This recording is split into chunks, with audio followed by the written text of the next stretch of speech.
जय जोहार। थकान महसूस हो रही है? पक्का थकान महसूस तो नहीं हो रही है? अनाहोड़े वाया वाला थाकी नहीं क्या स्टेडियम वाला? और मार विचार एक प्लस जी उबा है वो लागे थाकी की अगली बेच तो ठीक रहेगा। जितने जो साथी खड़े हैं क्योंकि आपने वहां है बीजा उबा है और बीजा हुआ मार जेवा थोड़ा कद में नाना है तो अपना तागिर हमें उसा था थे जोई देखा तो नहीं है तो जटला अनावड़ा वालन भी इच्छा है मार बता को नहीं बोलूंगा मुंह लेकिन जटला जी उपाय नहीं बेच तक माया वालन ठीक रहे तो देखा तो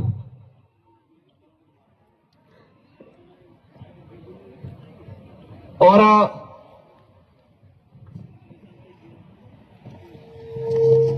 साथियों विश्व आदिवासी दिवस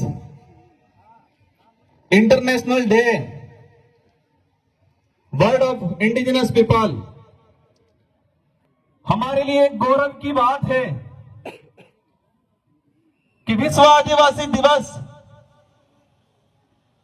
इस धरती पे जितने भी देश हैं इन देशों का उन महाद्वीपों का जो मूल मालिक है इनके संरक्षण के लिए उनकी संस्कृति के संरक्षण के लिए इनके अधिकारों की रक्षा के लिए इनकी पहचान को जिंदा रखने के लिए संयुक्त राष्ट्र संघ जो पूरे विश्व के 193 देशों का एक संघ बना हुआ है और ये 193 देशों का जो संगठन है संयुक्त राष्ट्र संघ यूएन उन्होंने 1994 में विश्व आदिवासी दिवस के लिए पूरे विश्व में मनाने हेतु इस दिवस की घोषणा की। आप सबकी मेहरबानी की वजह से डूंगरपुर बांसवाड़ा की जनता की मेहरबानी की वजह से आप सबके सहयोग की वजह से मुझे सांसद बन के दिल्ली में जाने का अवसर मिला और मैंने प्रयास किया कि संविधान के अंदर आदिवासी समुदाय के लिए क्या क्या अधिकार हैं। संविधान के बाद जब 1952 से लगा के 2024 तक भारत की संसद के अंदर आदिवासी अधिकारों को लेके जितने एमपी एमएलए गए विधानसभा में एमएलए गए सांसद बन के गए सांसद में तो हमने प्रयास किया कि इन लोगों ने क्या किया अब तक क्या किया। एक बात को लेके कंफ्यूज था। कुछ लोग कहते हैं कि संविधान में आदिवासी शब्द नहीं है, इस बात को गौर से सुनना। कुछ लोग कहते हैं कि संविधान में आदिवासी शब्द नहीं है, संविधान के अंदर शेड्यूल ट्राइब जनजाति शब्द का संकलन है। तो हमने प्रयास किया कि आदिवासी शब्द कहां से खत्म किया गया तो संविधान की डिबेट पड़ी और संविधान की डिबेट में जयपाल सिंह मुंडा ने जो बात रखी उसको मैं अगली कड़ी में रखूंगा। मैं मेरी बात को शुरू करने से पहले उस किस्से को याद करना चाहूंगा कि संयुक्त राष्ट्र संघ जेनेवा में पहुंचा। पूरे विश्व के 193 देशों के सदस्य सोशल एक्टिविस्ट आए हुए थे। सभी अपने अपने देश की बात कर रहे थे और जो एम्बेसी वाले जो भारत सरकार की तरफ से डेप्यूट होते हैं मेरे सामने एक अधिकारी भारत की तरफ से आया। उन्होंने रखा बात। उन्होंने 1982 से लगा के 2024 तक विश्व स्तर पर आदिवासी समाज की भारत के आदिवासियों की पहचान क्या रखी उसके बारे में बात रखी। साथियों मुझे गर्व हो रहा था कि मैं भारत के 14 से 15 करोड़ आदिवासियों का प्रतिनिधित्व करने यूएन में गया हुआ था और मुझे उस समय तकलीफ हुई कि जो राजनीतिक राष्ट्रीय पार्टियां भारत देश के अंदर 14 से 15 करोड़ आदिवासियों को वोट बैंक मात्र समझ के रखती है। इनकी पार्टियों में आदिवासी विंग बनी हुई है, आदिवासी नाम से उनके संगठन बना दिए हैं और आदिवासी समुदाय को वोट बैंक के रूप में यूज करते हैं। लेकिन यही पार्टियों का प्रतिनिधित्व जब इनकी केंद्र में सरकार होती है और जब भारत की तरफ से वो विश्व पटल पे बात रखते हैं तो वो क्या कहते हैं कि भारत में कोई आदिवासी समुदाय स्पेशल नहीं रहता है। यही राजनीतिक पार्टी वाले केंद्र में सत्ता 1982 से लगा के 2024-25 तक और 2026 2026 तक ये रखते हैं कि भारत में स्पेशल इंडिजिनस पीपल नहीं रहते।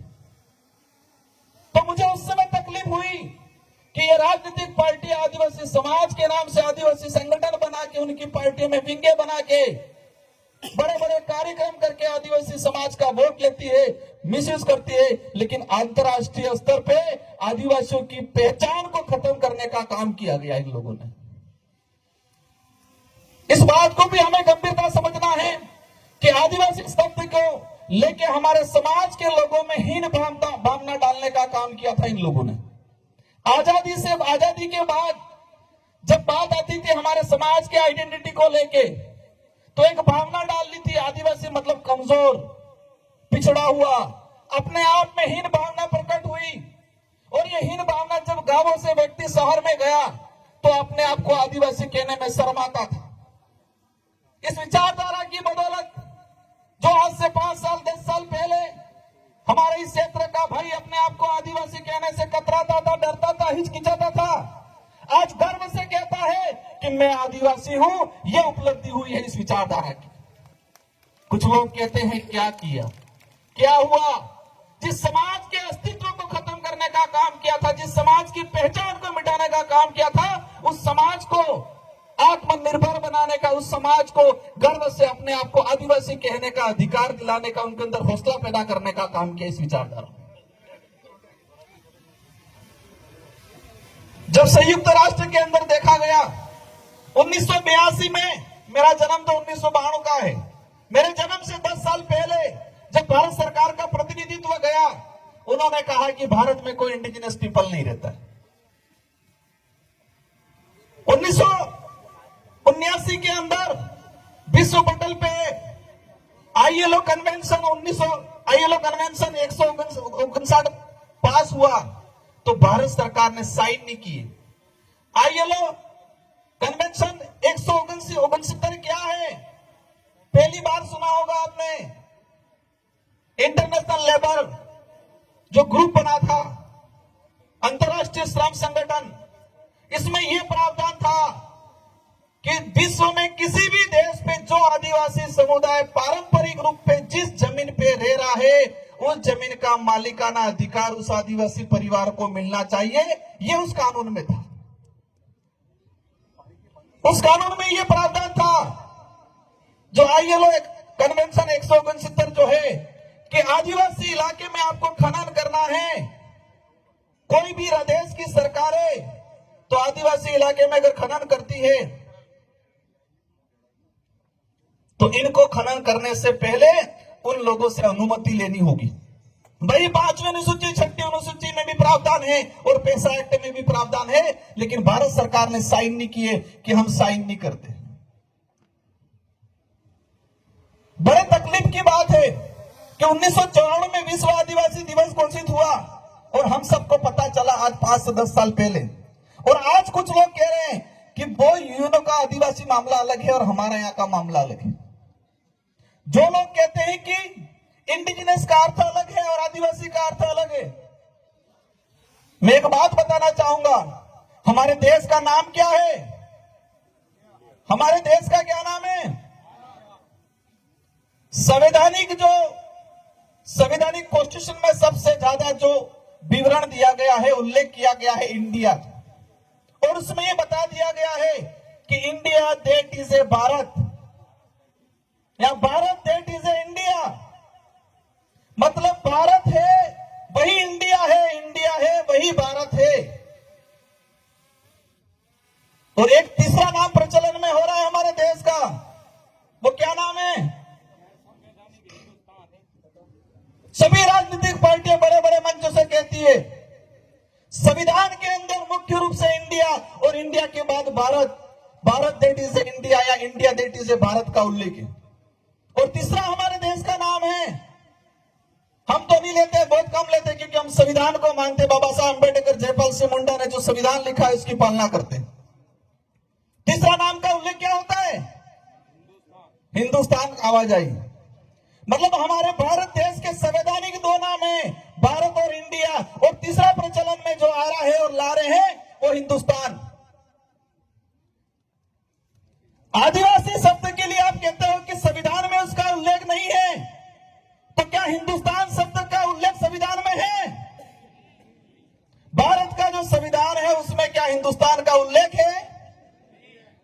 अगर भारत के संविधान में उल्लेख हिंदुस्तान का नहीं है तो आप हिंदुस्तान शब्द के लिए बोल सकते हो, हमें कोई तकलीफ नहीं है, लेकिन आप आदिवासी शब्द बोलेंगे तो आपको तकलीफ नहीं होनी चाहिए। जिस तरह Bharat that is India, India that is a Bharat, इसी तरह indigenous people that is A Adivasi, Adivasi that is A schedule tribe that is a India, indigenous people. यही सच्चाई है।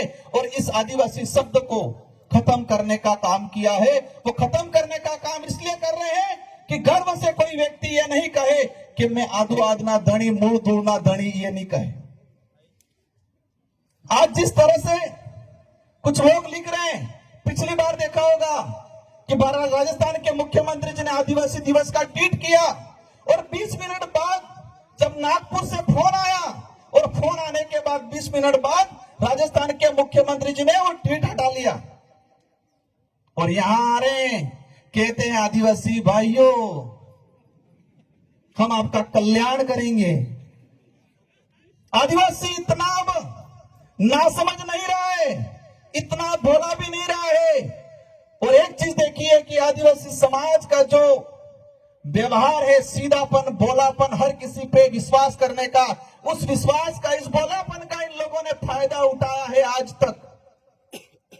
लेकिन हमें सावधान रहना पड़ेगा कि जो जितना मीठा बोलता है जरूरी नहीं है कि वो मीठा ही हो। आज जिस तरह से जयपाल सिंह मुंडा के लिए कुछ लोग बोलते हैं,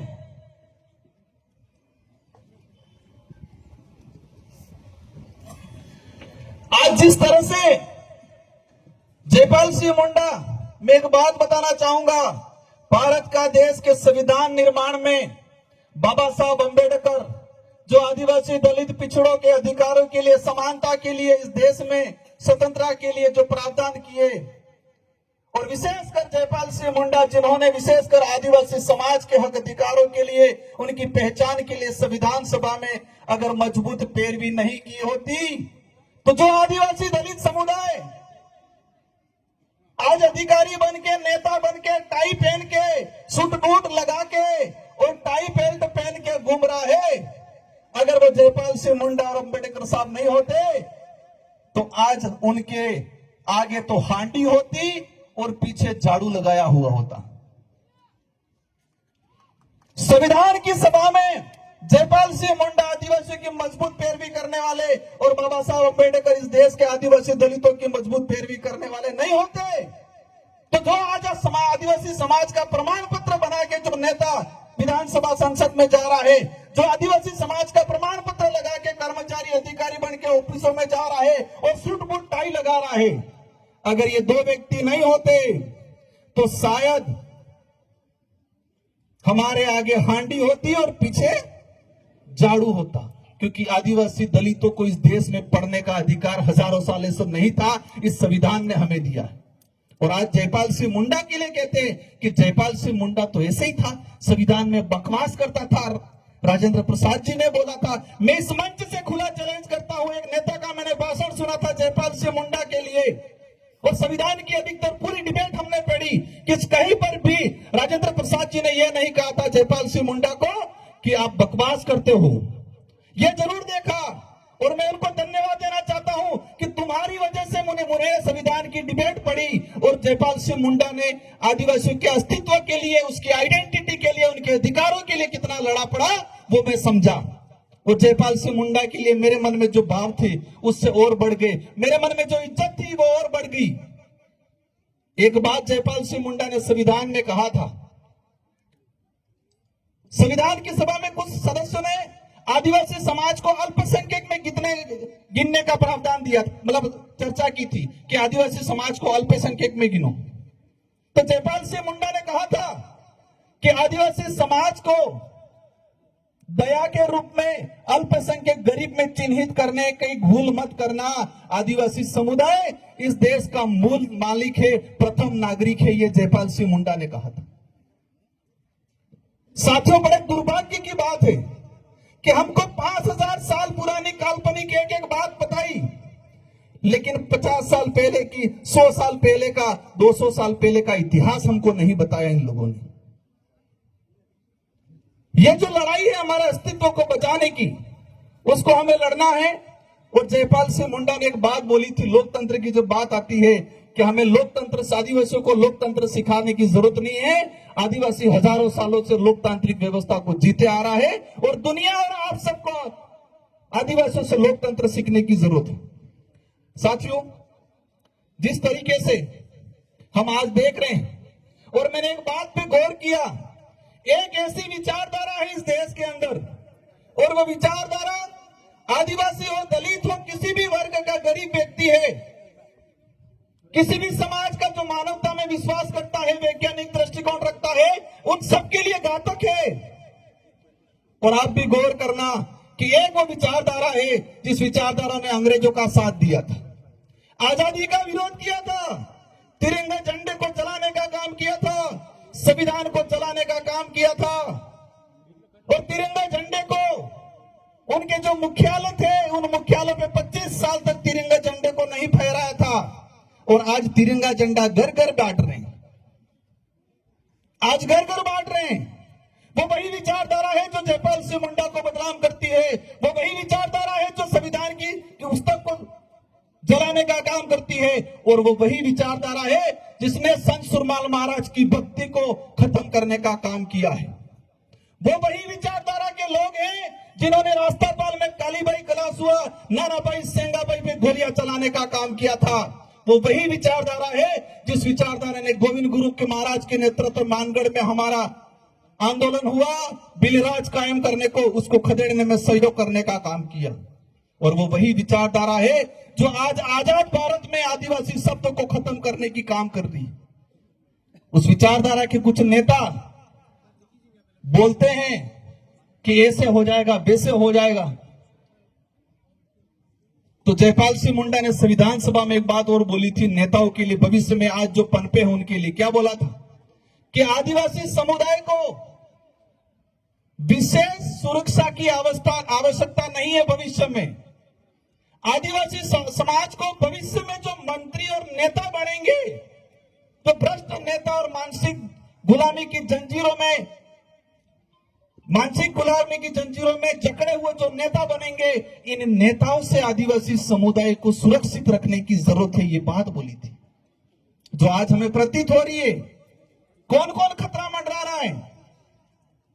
साथियों, मैं अंतिम एक टॉपिक पे बात करके मेरी बात को समाप्त करना चाहूंगा कि मानगढ़ का जो इतिहास बिलराज कायम करने का, 1913 में 1500 हमारे भाई मर गए, और इसी इतिहास को खत्म करने का काम एक नेता ने किया, पत्र लिख के, और हमारी राजस्थान पाठ्यक्रम की पुस्तक से उस इतिहास को हटाने का काम किया। साथियों, ये जो लड़ाई है, उस लड़ाई को हम कलम और कागज से लड़ना पड़ेगा। एक दौर चढ़ा था लड़ाई का, आजादी से पहले आक्रमणकारी हथियार लेके आए, हमारे पूर्वजों ने हथियार से उनका मुकाबला किया। आजादी के बाद फिर प्रचलन चला कि जब चटलू बोले एटलो इनो साले भला कहता कि बोले इन्हें बोगड़े वैसे नहीं बोले इन्हें गौ पड़ जा रही। अब दौर आ गया है कलम और कागज से हम पे आक्रमण हो रहा है, कागजों में मारा जा रहा है। कुछ लोग कहते हैं एट्रोसिटी, छुआछूत खत्म हो गया, बिल्कुल टचेबली जगह था वो खत्म हो गया, कागजों और कलम का खत्म नहीं हुआ है। कुछ लोग रहे ऐसे। इस आदिवासी इलाके में रहने वाले प्रत्येक वर्ग का हम सम्मान करते हैं, और कई लोग हमारे साथ जुड़े हुए हैं जो वैज्ञानिक दृष्टिकोण रखते हैं, जो मानवता में विश्वास रखते हैं, लेकिन जो मनुस्मृति को फॉलो करते हैं वो आज भी ऊंच नीच की भावना रखते हैं। हम चाहते हैं इस इलाके में रहने वाला प्रत्येक वर्ग वैज्ञानिक दृष्टिकोण और मानव को इंसान समझे, समान समझे, उस भावना से हमको मिलजुल के रहना है। और गोविंद गुरु महाराज का, संत सुरमाल महाराज का, हमारा पुरखों का जो बिल प्रदेश कायम करने का जो सपना था, उसको पूरा करना है अपन सबको मिलके। और बिल प्रदेश कोई हमारी अकेले की लड़ाई नहीं है, मेरे अकेले की, अपने अकेले की नहीं है। इस लड़ाई को लेके कई नेताओं ने, पूर्व में भाजपा के भी थे, बीजेपी के थे, उन्होंने भी उठाया। नंदलाल जी को याद करना चाहूंगा, उन्होंने उठाया। दिलीप सिंह बुरिया मध्य प्रदेश, उन्होंने उठाया। सोमजी भाई डामोर गुजरात के थे, 4 से 5 बार के सांसद थे, उन्होंने बिल प्रदेश की लड़ाई को लेकर बात रखी। इसलिए इस लड़ाई को हम सबको मिलकर लड़ना है। अंतिम कहना चाहूंगा, आपको क्या करना है? हमारे बच्चों को पढ़ाना है, अच्छी शिक्षा देनी है। मैं समझ रहा हूं आज आदिवासी इलाके में स्कूलों के हालात खराब है, भवन नहीं है, टीचर नहीं है। वो तो टीचर पढ़ा रहा था, उन सबको ट्रांसफर करने का काम किया है। हम कोशिश करेंगे, हम जनप्रतिनिधि है, लेकिन फिर भी विपरीत परिस्थिति में आप सबको मिलकर हमारे बच्चों को पढ़ाना है, नशे पत्ते से दूर रखना है। बाकी ये चीजें नहीं करेंगे तो हम गर्त में चले जाएंगे। इन्हीं शब्दों के साथ आप सबको धन्यवाद, आभार।